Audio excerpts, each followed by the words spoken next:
Hello and welcome to Leica Review. I recently did a review on a Panasonic Leica DG 25mm at f1.4. This $600 lens was quite popular and is one of the best lenses you can get for a GH5 or a GH4 or a Micro Four Thirds camera. But this lens got a lot of attention and they asked me this question. He said, what does it compare to the other Leica lenses? I mean, what do they mean by when they say it's a SUMMILUX lens? Well, first of all, I want to clarify what SUMMILUX lenses mean, especially the ones that are produced from the Panasonic lineup and also from the ones that are produced by Leica themselves. And there is a distinct difference in quality, in the way the optics are designed, in the way they deliver performance. One of the things that I will show you is how does these SUMMILUX lenses perform on a Micro Four Thirds camera. For example, this is a native Micro Four Thirds mount. It has the mount to go on a GH5 or a GH4. This one, however, is a Leica M mount. Leica M mount means that it has to take an adapter, but being almost identical in terms of focal length, they're going to perform in a similar format in terms of framing, but the delivering of optical quality and the end result is going to be significantly different. And those are the things that I will show you in my next review by side review. But this one I want to basically touch upon and explain what these two lenses are and why they are different. And before I proceed further, I want to mention something very important. The lenses that are produced under the Panasonic Leica is very different than the lenses that are produced by Leica cameras. Leica cameras produces, for example, the M mount, which we have here, they produce for the TL and also they produce for Leica Cs. Leica SUMMILUX Cs, as they are known, are cinema lenses. While this one costs $7,200, the ones for the Leica C SUMMILUX Cs cost $34,000. So there is a significant difference in quality, significant difference in the way they are manufactured and the purposes for which they're used. Now, we are going to compare these two lenses and see how they perform in similar situations, and we're going to see if we can tell the difference in the optical quality and the way they capture images. But more importantly, I want to mention how they differ in the way they are constructed. Now, there are two versions of this lens, and I only recommend you to get the older version. This is the one that has the aperture dial on it, and some people have asked about it. The 25mm now doesn't have it, the aperture dial. It can only be set through the camera. Now, that reduces the production cost and the construction as it is. This is more robust. It's heavier a little bit, but it delivers a better performance compared to the new ones. New ones are designed just so that people can buy it and use it, and they do not carry the same quality and the optics that was in the previous design. So if you are going to buy this SUMMILUX lens for the 25mm for a GH5 or a GH4 or a Micro Four Thirds camera, this is the one to get. And people often ask me which one to get. This is the one, the correct one to get. Now, the several things that are important. This lens, the one I have in my hand, is a Leica M mount. And Leica M mount, while it can go on a GH5, does not have a focal reducer. Focal reducers work in a similar fashion to a lens that delivers the light into a spot on the sensor. Now, the light, as you know, the Micro Four Thirds sensor is way smaller than a full frame. So a lot of the light gets lost does not fall on the sensor. What the focal reducers do is they converge the light onto the sensor, bringing a much advantage in terms of gathering light and also delivering performance. Now, as you may know, there are companies like Metabones and other companies that produce focal reducers. Only the one that I like are the Metabones ones. But if you are going to use those for other cameras, you would have to know that those focal reducers have to go very well and suit the lens that you are using in terms of optics. Now, what I mean by that is a lot of people think that the lenses that are inside a focal reducer are of the same quality or similar quality. A lot of people make the mistake of believing that all focal reducers are the same. Remember, those are lenses inside the focal reducer, and those lenses are often not the same quality or even close to the quality that are in the lens. So it is for that very reason, do not buy a cheap focal reducer.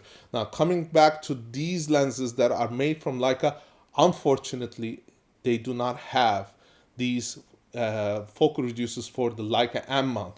However, you can buy an adapter where there will be no optics in between the lens and the camera, where you can use it. So this will come to a 48mm focal length, which is wonderful when you multiply it by 2. And this lens will perform very similarly in terms of framing as the one that is done by Panasonic Leica, the 25mm. This will give you a 50mm, and this lens in effect is designed to be used for a full frame. However, the optical quality is far superior, so you are going to get a very sharp image whether you use a focal reducer or not. Now, speaking of the design, I would like to mention this lens is designed with 10 elements in 8 groups. While this one is designed in 9 elements in 7 groups. So there is a design difference.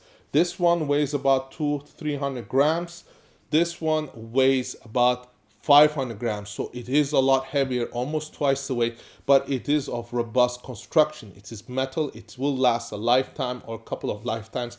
This one still has plastic parts, so it will not last as long as this lens that I have in my hand. And this lens that I have is a SUMMILUX lens, and it costs a lot of money. It's over $7,000. So a lot of people might say, why should I pay 15 times the price of a SUMMILUX lens that is designed for a Micro Four Thirds? Well, the reason is this. If you already own a Leica M lens and you want to use it on a GH5 or a GH4, then you can use it and don't have to purchase this. One thing that you will have to understand though is if you are going to go ahead and purchase a SUMMILUX lens like this one in my hand, you are not going to be able to use the autofocus function, which is one of the key features that comes with the GH5. And that is a major drawback for those people who want to just press the shutter button and record, because a lot of people don't understand aperture, they don't understand focus, they don't understand what it goes into filming or making documentaries.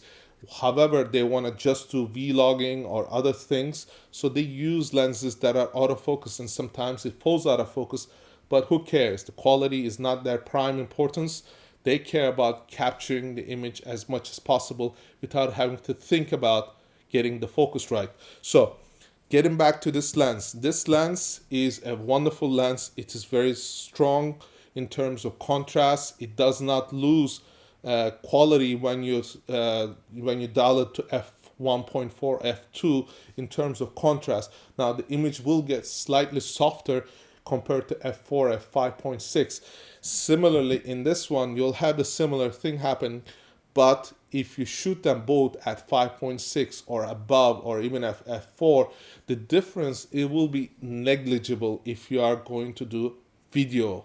And the video is probably the reasons why people buy GH5s, but photography reasons speaking, nothing beats the Leica lenses that have been produced for the M mount. And a lot of people think that if they purchase this lens, which is from Panasonic, although it carries a Leica brand, it will match the quality that is found in the Leica M lenses.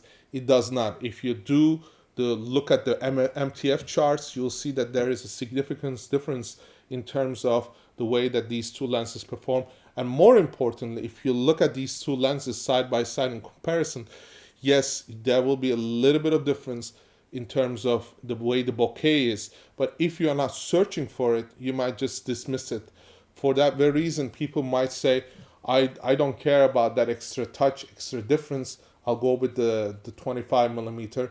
Or you might say, I already own the 24mm, so I'll go ahead and shoot with this. It's whatever you choose is your option. But do remember, if you're going to focus with this, you might want to get what we call the 0.8 thread. What that means is you can attach kind of a gearing on this so that you can use it via follow focus to be able to focus externally by manual hand focusing, or by an adapter that does electronic focusing. Similarly, if you are going to try to use this on this lens and try to manual focusing, one of the drawbacks of this lens, it has no hard stop, so you don't know if you have reached the infinity. This is totally controlled by the cameras, so if you are going to turn the focus dial in any direction, it will not operate unless it is attached to a camera. And it is for this reason, it's one of the drawbacks, it is not mechanical, it's all electronic, controlled by the camera. So it is one thing to consider when you're purchasing these lenses. I personally love having mechanical. Mechanical means that things will work and are not dependent on electronics. Electronics sometimes go wrong, or they can be inaccurate, but you can always know that if you put your aperture at f4, it is going to be f4. Here, when I dial it to f4 at 5.6, I don't know if it has done so until I see it on the camera. So it is something to consider. Now, I will show you side-by-side photos and explain in more details. I know this review has been a little long, so we will look into that in the next review. Please stay tuned to watch that, and I hope you have enjoyed this review. This is a brief introduction review, and we will cover that in our next review. So please, if you like this review, press the like button and subscribe to our channel. We also have Patreon, which is to support our channel. If you make a contribution, maybe $2, $5, $10, that is going to help us to make these videos independent and unbiased. And we hope to deliver them to you every week so you can have more information on your next purchase. And I thank you for watching.